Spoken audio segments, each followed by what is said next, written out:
BJP তো হিন্দুদের ভোটই পায় না। আজকে যারা বাংলাদেশে অত্যাচারিত তারা কি, তাদের ধর্মটা কি?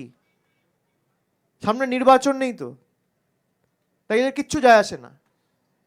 এদের কাজই খালি নির্বাচনের সময় লোক দেখানো, কয়েকটা কাজ করে, তাও মানুষকে পরিষেবা দেওয়া নয়, অপটিক্স তৈরি করা।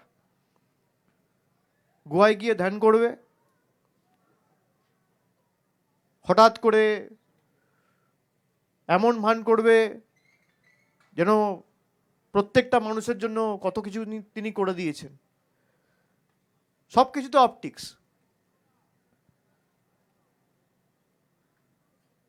মানুষ তো পরিষেবা চায় নির্বাচিত সরকারের থেকে, সুরক্ষা চায়, তো সুরক্ষাই তো দিতে পারছে না। তাদের বর্ডার সিকিউরিটি ফোর্স ফেল, আর আপনি রাজ্য সরকারের উপর দায়ভার চাপাচ্ছেন।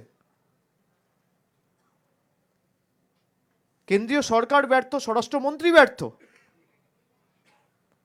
এই যে এত বড় বড় ভাষণ দেয়, গরু পাচার, কয়লা পাচার, এগুলো করে কে? গরু আসে কোথায়?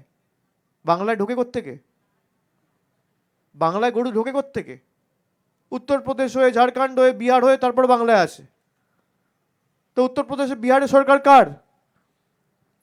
সবার আগে তো যোগী আদিত্যনাথের জেলে যাওয়া উচিত, তারপর অমিত শাহ।